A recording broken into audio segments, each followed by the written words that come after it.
name is Daniel Sublett. I am the Workforce Program Advisor. I'm over at Process Tech now. Many of you know me from my time with the Student Veterans Association and Veterans Resource Center there. We have come together today to talk about transition, and really if you are a veteran returning to the civilian world, or maybe you're at college for the first time, or becoming a parent, moving to a new city, taking a new job, retiring from that job, any major transition, even happy ones, can be stressful. So today we're going to talk. We have Leonard Lentz with us with Veterans Services to talk with us for a brief bit, and then we'll hear from Mr. Eric Ortega, who is a physical therapist technician. He's going to talk to us a little bit about transition as well.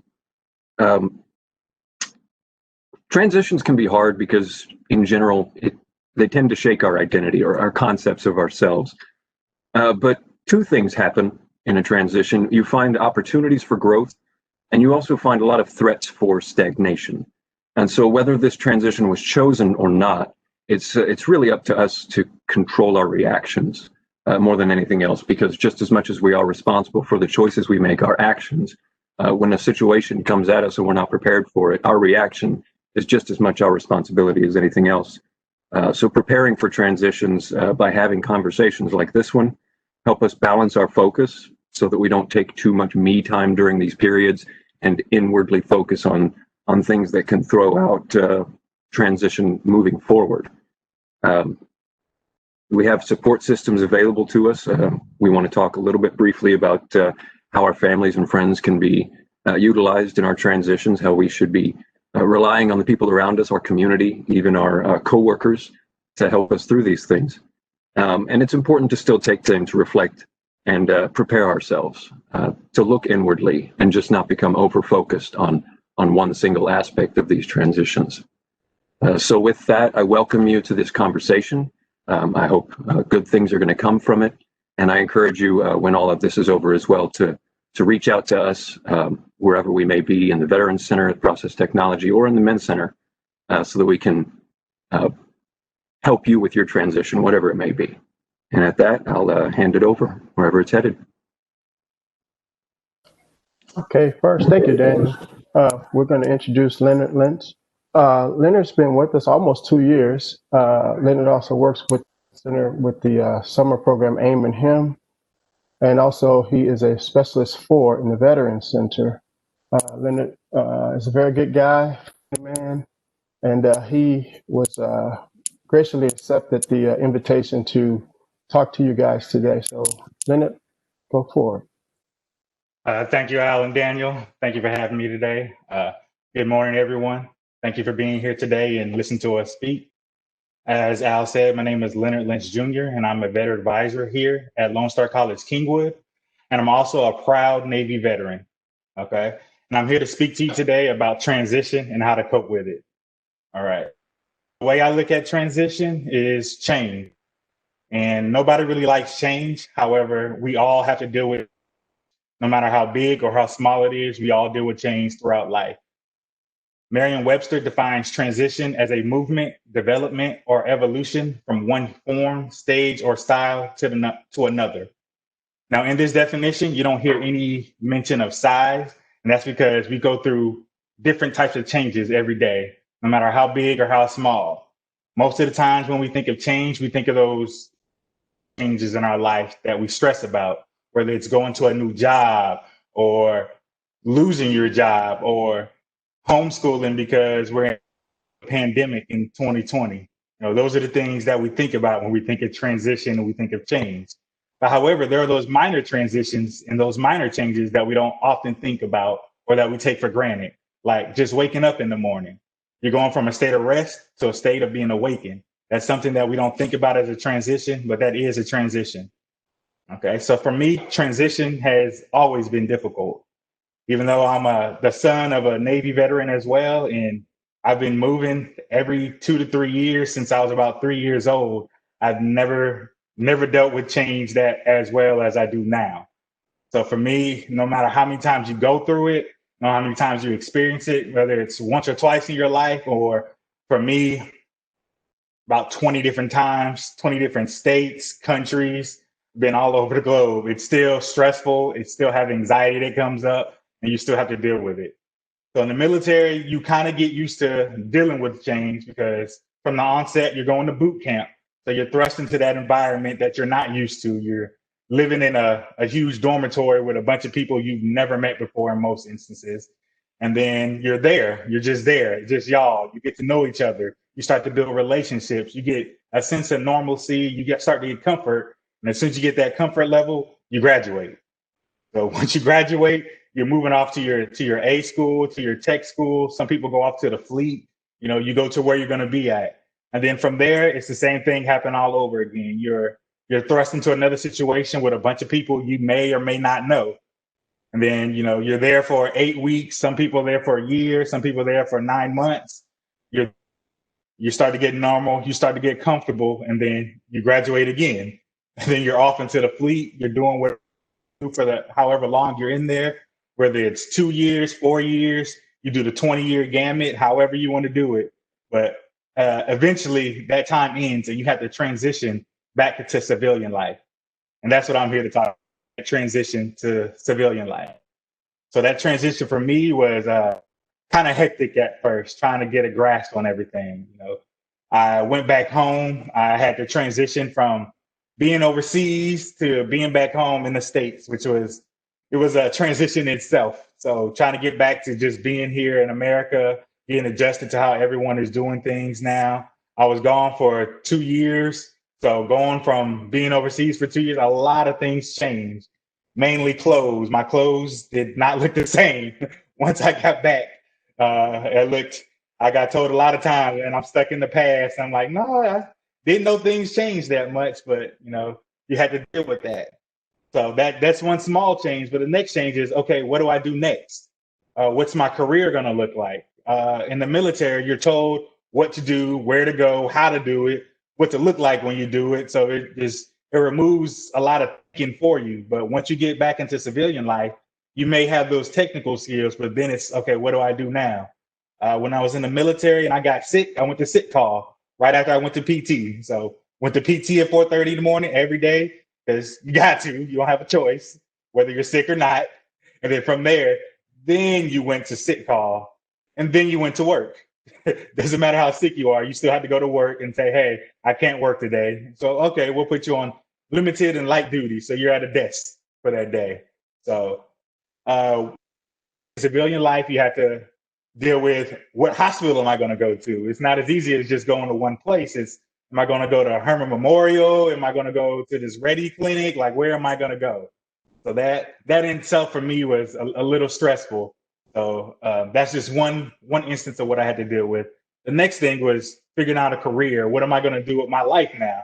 I'm out of the military. I knew what to do in the military. I knew how to advance and evolve in the military. But once you get to civilian life, it's, okay, what do I do now? So my first job out of the military, actually making T-shirts. I worked at a T-shirt factory making $7.25 while I tried to figure out what am I going to do next. And while I enjoyed it, I knew with kids, there's no way I could live off of $7.25 an hour, even though I enjoyed it. So the first thing I had to do was, okay, what am I going to do? What am I going to do next with my life? So from there, I wrote down the steps for transition, which are my goals, my plans, my 1-year plan, my 3-year plan, 5-year, and 10-year. And I went from there. So my 10-year plan, which I got out of the military in July 26, 2010. I guess I remember that day. I assure you, every veteran that got out the military remembers the day they got out the military. So for me, it has been almost 10 years or over 10 years now.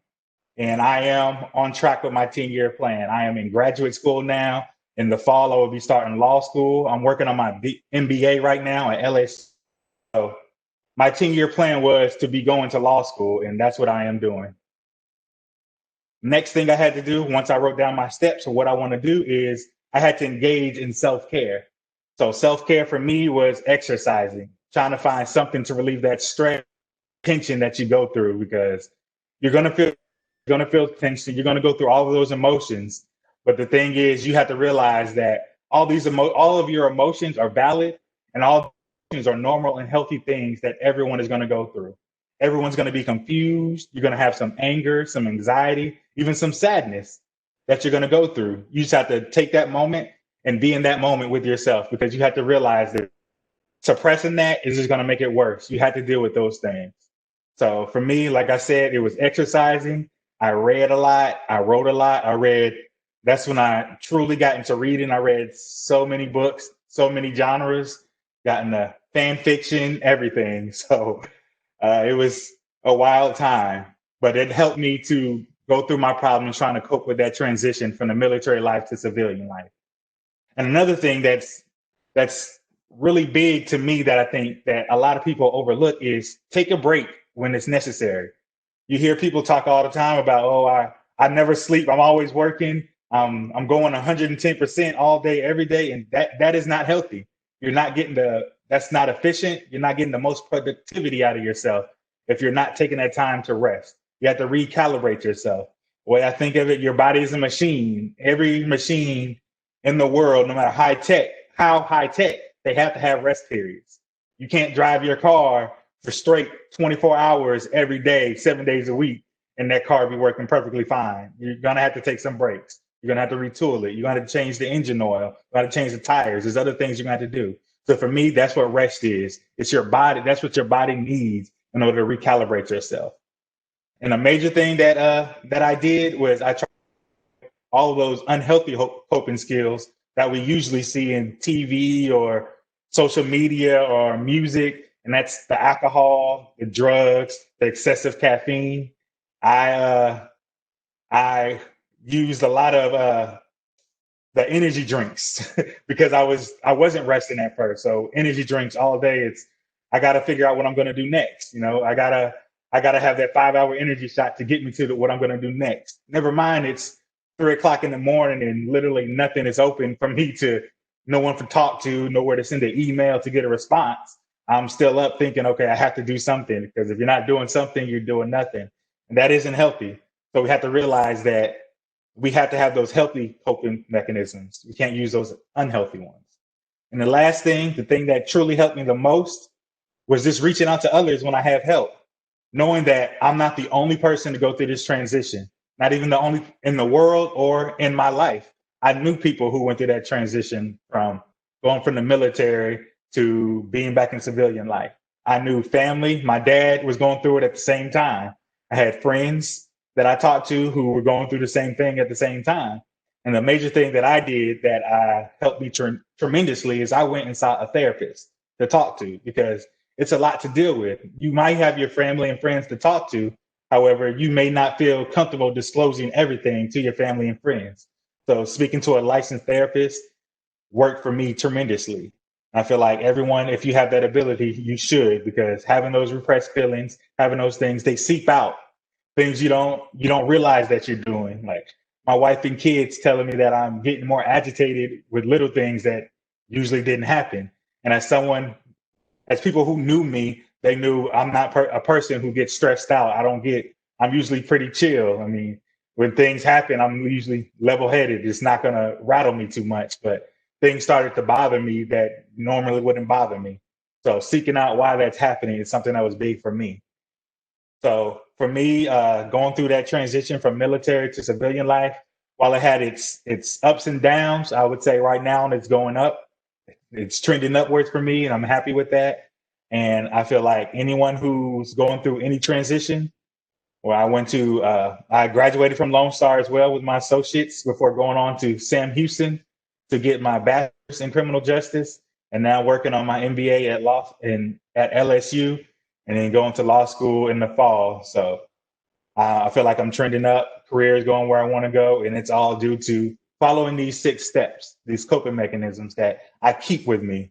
And then these same steps that I use to go from the military to civilian life, I've also used these as I transition from different jobs, where before, when I left the job, it was, okay, if I leave this job on Friday, then on Monday, I'm going to start the new job. I didn't give myself a break. I didn't give myself time to decompress. I had to jump from one place to another. And that's not healthy. You still have to deal with those emotions. No matter how bad that job is, you may hate it and want to get away from it as much as possible. you still have some good things that happen at that job, some people that you are going to miss, some people that you're going to be glad to be away from. It's no to deal with those emotions. So I use that and transition into the jobs that I've done since I've gotten out the military, as well as just staying in contact with people.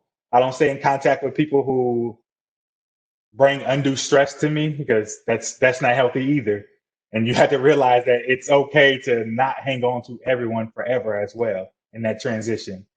While we may hold on to people for nostalgic reasons, we have to realize that all of our relationships that we have in life aren't always healthy. So we have to recognize that and hold on to those that are healthy, whether they push you to do stuff that are outside of your box, your comfort level, to make you a better person. You have to realize that as well. Someone disagreeing with you is not always a reason to just get rid of that person. Sometimes they want better for you. So I have to say, as far as coping from, thank you, Ms. Watson. That's all I have to say as far as coping with transition for me. And I'll pass this back to Al or Daniel. And thank you again for having me. Thank you so much, Leonard. We appreciate that. Now we'll have Rogelio Espinosa will tell you a little bit about some of the resources that are available through the VRC.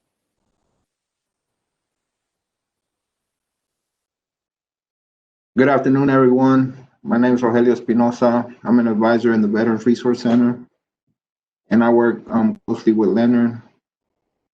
So I was just going to piggyback off what Leonard said, that one of the main things that works for us at the VRC is that we take care of one another. So we find each other, and most of us has gone through some of the process of transition. So everybody coming out, we try to guide them basically to all the resources that we had to come across ourselves.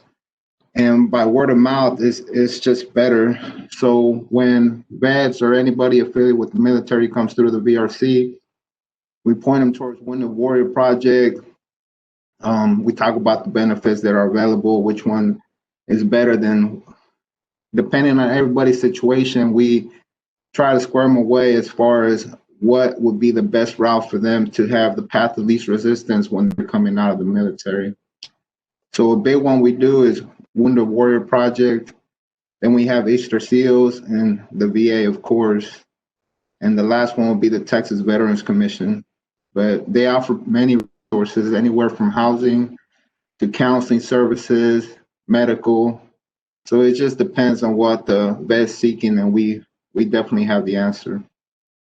But if they have any questions, they can definitely talk to Leonard, myself, or Daniel. He's very versed in those benefits as well. So that's really all I got. If anybody has any questions, just feel free to reach out to me. Okay, great. Thank you, SB. This guy that I'm going to introduce to you next, he's a favorite of the Men's Center. I got there 6.5 years ago, and this guy was one of the first students to ever come to the Men's Center, and he was a regular. He became like a volunteer, then he became a mentee of mine. But Eric Arteta would always come by and see if I needed help. He would come to all the events, and I couldn't think of anyone else but Eric to ask to do this part for us. He's left Lone Star and has done some great things since he's left Lone Star and his transitioning from Lone Star to the things that he's doing now. He's an aquatic therapy tech, and he's graduate of U of H after Lone Star College. But he is really a good kid. Well, he's not a kid anymore, but when I first met him, he was a kid. But he's grown to be a fine young man. So without further ado, I'm going to introduce to you Eric Artega. Well, good morning, y'all. Just want to say thank you so much, Leonard, for your service. I definitely appreciate everything that you've done for our country. I'm also somewhat in the military family, if you want to say. My dad works along with the military right now. Alfred, Al, thank you so much for asking me to be part of this this wonderful Monday session with coping transition for anyone that's maybe having some struggles, regardless of what age, what background you have. Thank you all too as well for joining in and just listening to us what we have to say. And listening to what resources there is out there. It's nice to see some familiar faces in here and also some new faces. But without further ado, kind of like what Al said, I went to Lone Star starting in fall of 2013. Doesn't really seem that long ago, but it kind of is now. I had heard that there was a men's center on campus, and I wanted to be involved just because, I didn't want to just go to school and just leave and not build any relationships with anyone. So as the semester progressed, he came through and officially kind of started out in spring of 2014 is when I really got to know him. So I just wanted to meet people and impact other people's lives, because I know that there's a lot of transitioning every year, every month, every day with every person, regardless of how much success you've had in your life or failures too.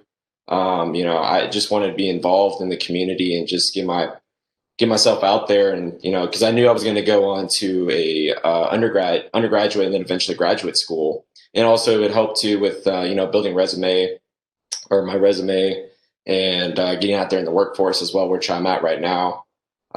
After when I graduated Lone Star and being heavily involved with a few organizations, including of course the Men's Center, I had transition over to the university lifestyle. I actually lived on campus for several years at the University of Houston. I had, after when I graduated my associate's degree, I went over to U of H around spring of 2016 and graduated spring of 2018. I got my degree in kinesiology, exercise science with a minor in health. I had decided that major just because that I wanted to just help impact people. And I knew that, the industry was increasing. I did my research. I talked to professionals, either from sports medicine, physical therapist assistants, occupational therapists. It was just, so insightful to hear all this information given to me from people that believed in me, and I believed in them too. And, I wanted to give it back and do my best I could be every single day with school and outside too, volunteering.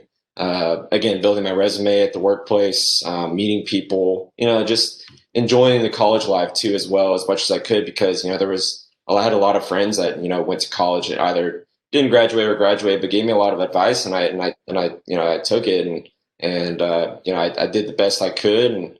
And I thank every single person from then, the people that have impacted my life, and it's people who actually brought me here where I'm at now at the, where I work at currently.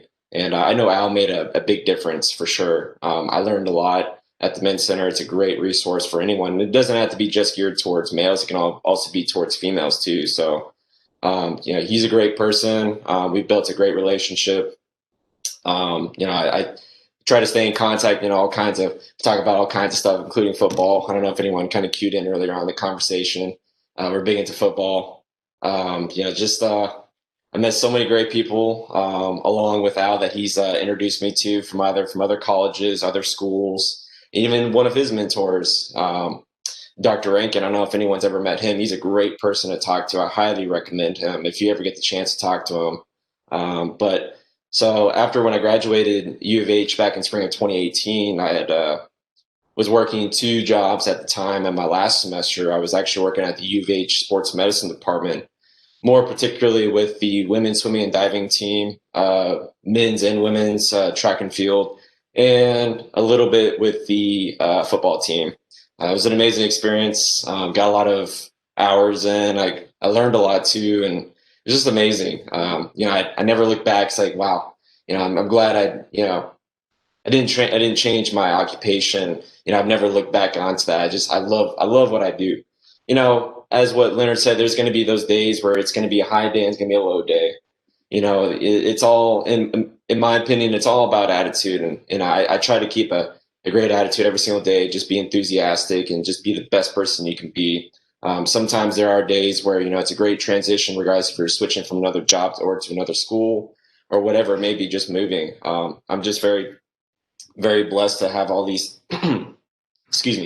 all these experiences, because I know it's helped me to build me to who I am today.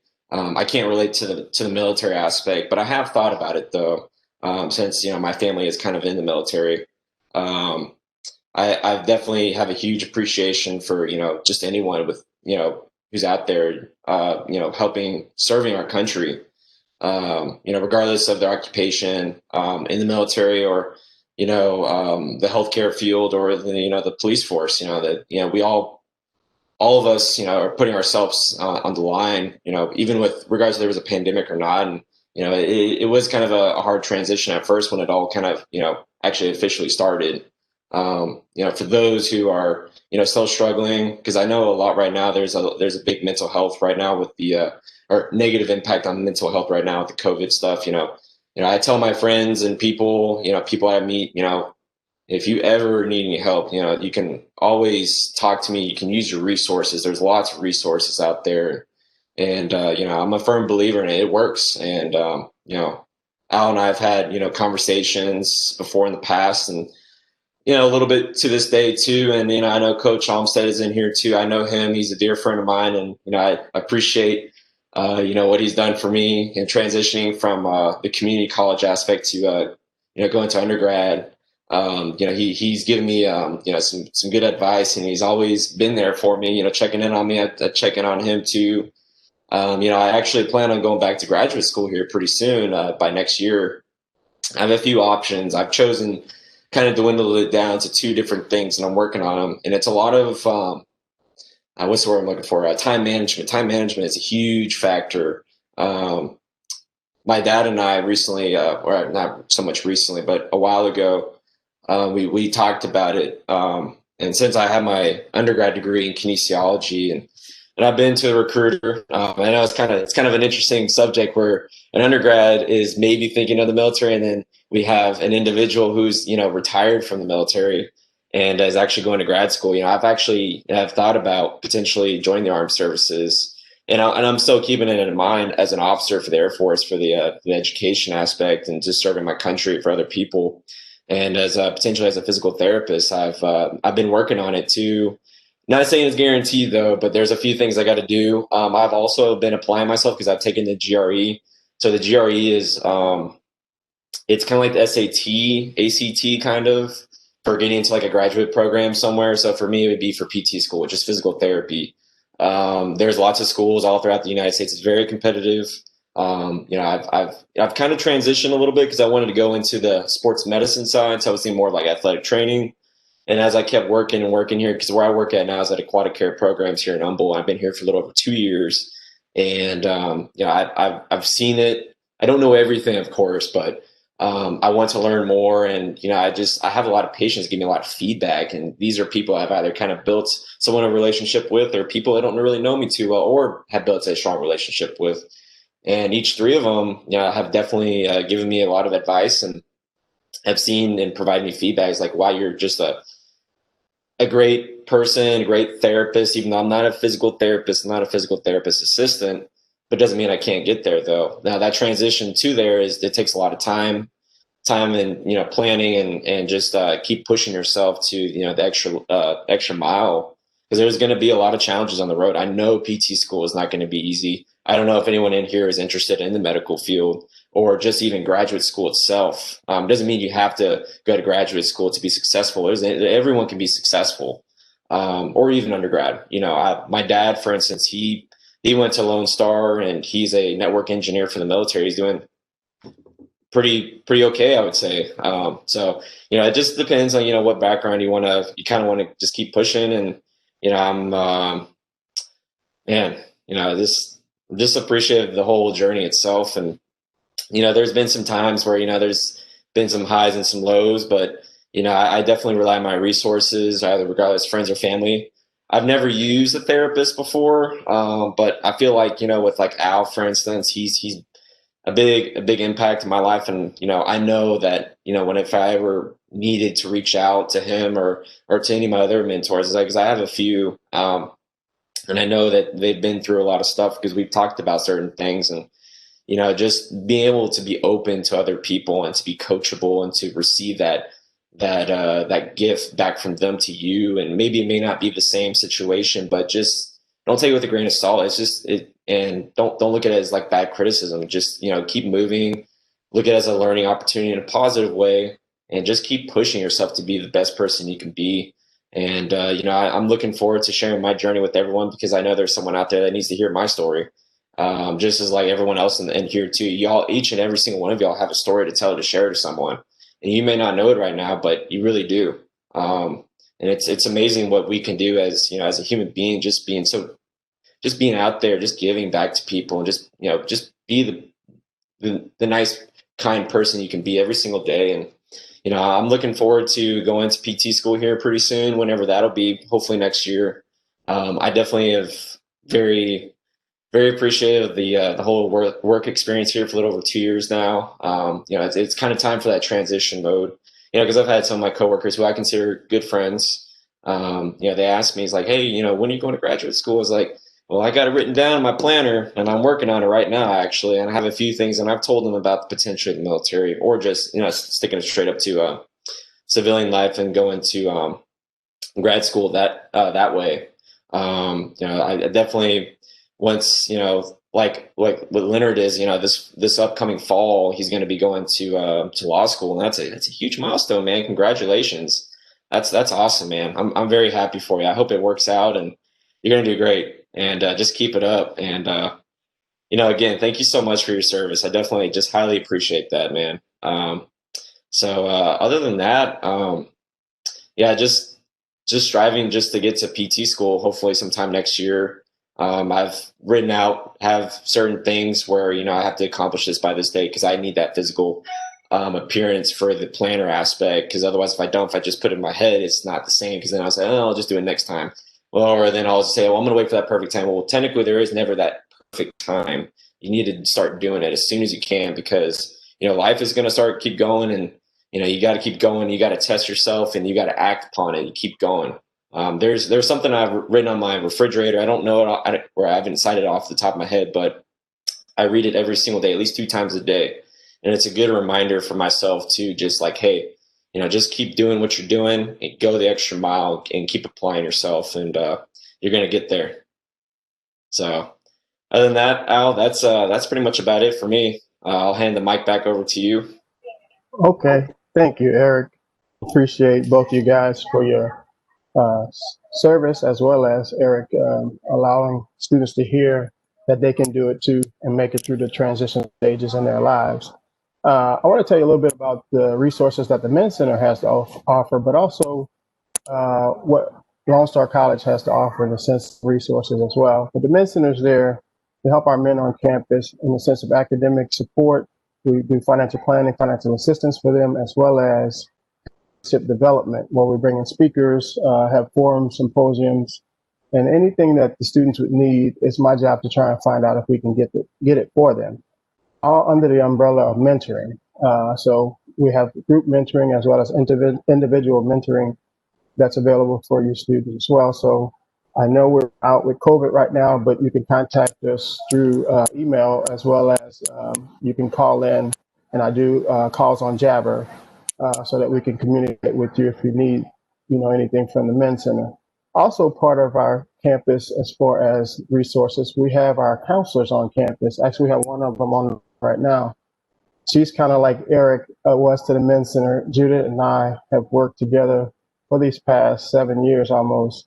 And she's the one, she probably refers all the students to me, but I do know that we have other counselors, and I have referred them as well. But Judith Watson is one of our licensed practicing counselors that are on campus, as well as Sharon Kennemore and Sue-Ann Harford. Leanne Lisbeth also works for our disability students, and we have a new person on campus, Titania Jackson, who does our communities in school. So those are the on-campus resources that we have for our students. Off-campus resources, I work with several different agencies around the area, Humboldt Area Assisted Ministries, which are there to help students and families in the sense of rent assistance, food. You just let them know what you need, and they'll try and help you as best as they can. Also, Family Time, which is also a service organization that provides services and for families that are in crisis, even have shelters for them as well. So when you come to the Men's Center or you inquire about those type of things, I would definitely connect you with those. And one that I have been working with since I've been at Lone Star as well is the Mankind Project. It's in downtown Houston, but they reach out to individuals as far as helping men to become better men. It's a great organization that's here in Houston. I usually work with Richard Perez and also Judge Matlock, two great guys. They do a lot of presentations for the center and for Lone Star to help men to become better men. They go on excursions, they go on trips in the mountains, just kayaking, just do a lot of different things and have meetings with men, help them to want to become better men. But those are the resources that we have on campus, as well as some of the agencies that we're connected to. So we're going to flow right into the question and answer period. So if any of you guys have questions, you can unmute. And if you don't want to do that, you can type into the chat box the questions. We'll have Daniel, if you can take those questions if they do it in the chat box. But if you have any questions, but I'm going to start off with one. I heard both you guys talk. And one of the things was, how do you handle multiple changes or multiple transitions at one time? In the sense of them coming, not just one thing at a time, like when you move from the United States to another country, that's one transition. But if you have 4 or 5 transitional periods in your life, how do you handle those multiple transitions or changes?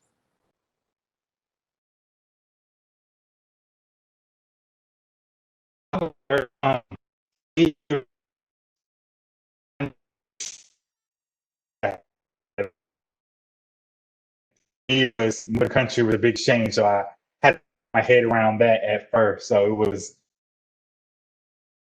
but also had no idea what to expect. So that is huge. You're going to a different country. You don't know the people there. You don't know anyone there. You don't have any family there.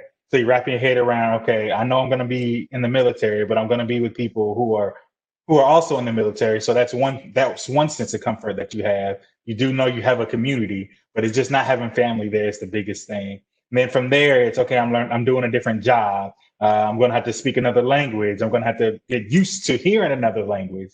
Everything's not going to be right around the corner. And one of the big things for me, which is small in theory, but for me was I wasn't able to watch football like I wanted to. So I missed multiple Super Bowls. Well, the last Super Bowl I watched, I had to get up at like 3 a.m. to watch, and it's not the same. So, but you just take it in stride. You like I said, you make your list. You cope how you can cope, and then you have to know what you can alter, control those things, and let everything else fall where it may. So, not stressing out on things that you can't alter. I can't change where I'm going to be stationed at, but I can change outlook I have towards it. So going into everything with, like Eric said, was like with a positive outlook. Don't think negative. You might not. However, it'll be worse if you come in with a negative mindset. So going into things with a positive mindset is what set things apart for me. Okay, thank you. Daniel, looks like Judith has a question. I don't think so. Did I? I'm I sorry. don't see that. No. I thought. I do Okay. have a comment though. I'd just like to say that thank you all for sharing what you shared with us. But I really like the comment, Eric, that you made about therapy. Counseling does not mean that there's something wrong with you getting counseling. That can be a way to help you clarify some of your thoughts that are, you might be confused about or going round and round in your head, and having a counselor talk with you can be very helpful. And so don't ever kind of think there's something wrong with you if you feel like you need therapy. That's it. Okay, thanks, Judith. I saw your name and I just thought you had a question. All right. Anyone else have a question or comment? Anyone?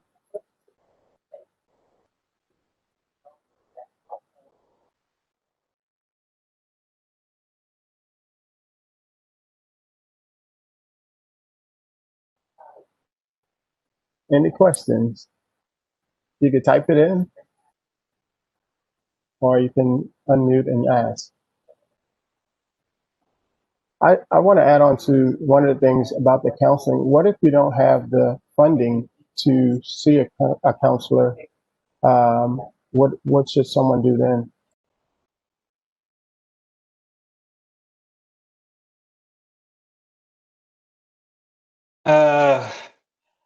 I would say that there are places, depending on where you are. I know at most colleges and universities, they do have a place where it's kind of in your tuition where you can speak with a counselor, so someone to speak with, or somewhere like the Men's Center where you can speak with someone there. I know there are apps now that I see all the time where they have apps where they have virtual counseling. So there's options. So there are options. If you're not able to fund that yourself, there are options that you can seek out. And also, I know a lot of employers, they have this employee assistance programs. So your job may have something that allows you to speak with a licensed professional if you need it.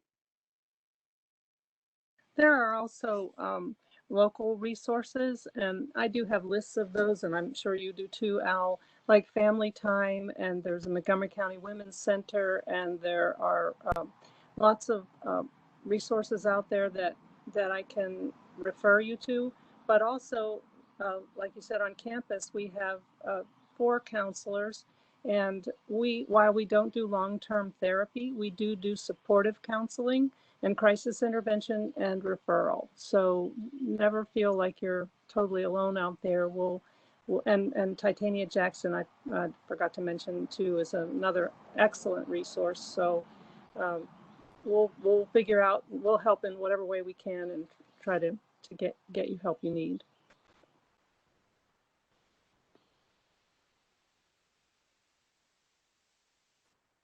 Okay, thank you guys for those remarks. Anyone else? Don't be shy.